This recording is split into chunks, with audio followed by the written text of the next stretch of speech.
اگر ان کو ووٹ کا حق حاصل ہے اور وہ پاکستان میں آ کر اپنا ووٹ کاسٹ کر سکتے ہیں تو پھر ہمیں یہ بھی سوچنا ہوگا کہ اگر ہم باہر ممالک میں جس طرح مجھ سے پہلے اپوزیشن لیڈر صاحب نے بھی اس حوالے سے بات کی کہ ہمارے پاس کیا میکینزم ہوگا کہ سعودی عرب کے اندر ہم ان کے لیے ووٹ کا بندوبست کر سکیں گے اور امارات کے اندر ہم ان کے لیے ووٹ کا بندوبست کر سکیں گے. کیا آپ آئین پاکستان کو سعودی عرب میں لاگو کر سکتے ہیں؟ کیا آپ آئین پاکستان کو برطانیہ میں لاگو کر سکتے ہیں؟ کیا آپ آئین پاکستان کو امریکہ میں لاگو کر سکتے ہیں؟ یہ وہ تمام سوالات ہیں جو اپوزیشن پوچھنا چاہتی ہے اور اس پر آپ کو تجاویز دینا چاہتی ہے کہ اگر ہم ان کو یا ای وی ایم کے حوالے سے آپ بات کر رہے ہیں جناب اسپیکر، میں نے خود دیکھا ہے اور میں چشمدید گواہ ہوں اس بات کا کہ ہمارے بہت سارے ذمہ دار اپنی جیبوں میں بغیر انٹرنیٹ کے اور بغیر سروسز کے موبائل جس میں نہ کیمرہ ہو، نہ جی ایس ایم ہو، نہ جی پی ایس ہو، ایسے موبائل ڈیوائسز اپنے جیب میں رکھتے ہیں کہ کہیں اس ٹیکنالوجی کی وجہ سے ہماری سیکیورٹی کو مسئلہ نہ پڑ جائے. لیکن آپ ایک ایسی ٹیکنالوجی جس پر جرمنی جیسے ممالک میں دوبارہ اس کو ریوائز کیا گیا ہے، وہاں پر اس کو ختم کیا گیا ہے، لیکن آج پاکستان کی جو صورتحال ہے وہ ایسے تجربات کرنے جا رہی ہے. اور پھر اصل ایشو جو ہے وہ یہ ہے کہ آپ کو کیا جلدی ہے کہ آپ سے پہلے بھی میں نے رہنمائی لی تھی کہ آپ کو کیا جلدی ہے کہ 19 تاریخ سے پہلے آپ یہ قانون سازی کرنا چاہتے ہیں.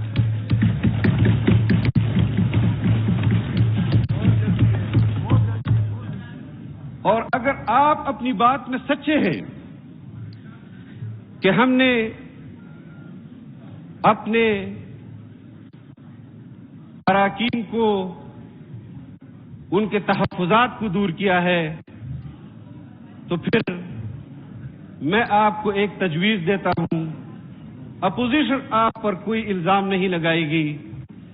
کہ آپ کی طرف سے کوئی فون کالز ممبران کو آئے ہیں یا آپ کی طرف سے یہ قانون سازی اوورسیز پاکستانیز کے حوالے سے یا عوام کے حقوق کے ووٹ کے حق کے تحفظ کے حوالے سے وہ اخلاص پر مبنی ہے.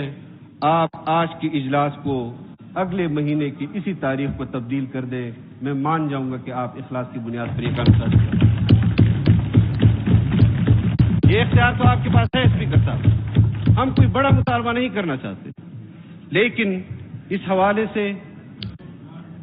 میں نے فلور آف دی ہاؤس آپ سے درخواست کی تھی کہ وہ بل جو شرعی قوانین ہے، شریعت کے حوالے سے جن کا تعلق ہے، کم از کم آپ خود اس پر اسلامی نظریاتی کونسل کے سفارشات کو ایک نظر دیکھ لیں کہ اسلامی نظریاتی کونسل اس حوالے سے جو سفارشات کرتی ہے وہ قانون سازی میں ان تجاویز کو قبول کیا گیا ہے یا نہیں کیا گیا. آج پھر 4-5 بل آئلی قوانین کے حوالے سے اس ایجنڈے پر، اور ہماری معلومات کے مطابق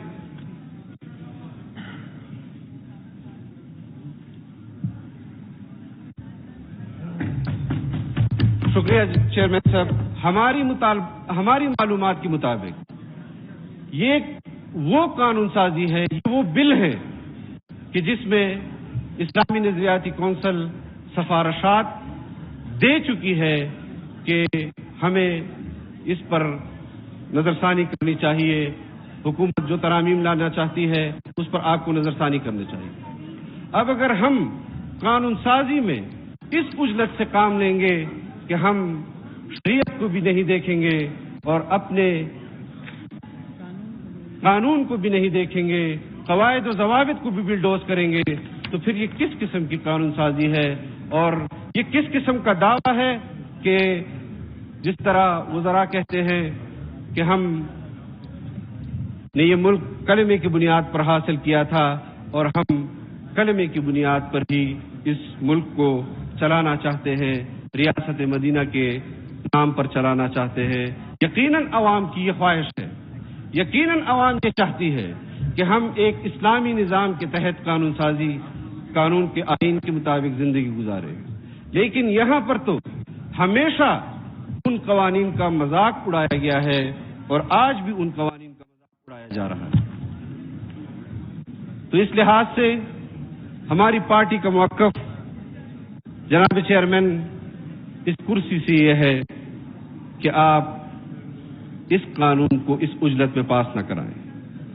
اس قانون کے دور رس نتائج ہوں گے اور یہ ملک اس حوالے سے افراتفری کا شکار ہوگا، اور یہ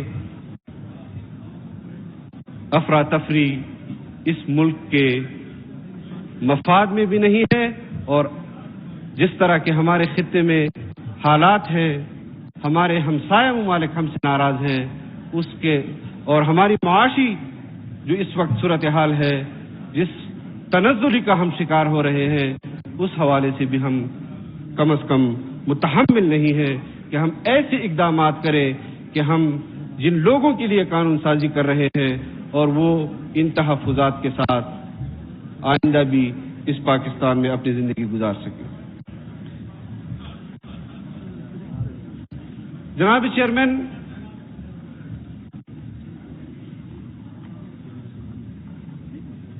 مجھے معلوم ہے کہ آپ کو ان اصلاحات کی ضرورت کیوں پڑ رہی ہے، اور اس کا مشاہدہ ہم نے سینٹ کے انتخابات میں کیا کہ جہاں پر اپوزیشن کی اکثریت تھی جناب چیئرمین، اور آپ کے انتخابات تھے، اور جو انتخابات کروا رہے تھے، جن کے کنٹرول میں یہ ہاؤس تھا، انہوں نے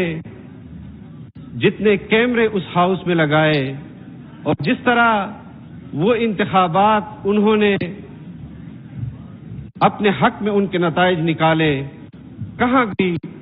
ہمارے انتخابات کی شفافیت، کہاں گئی وہ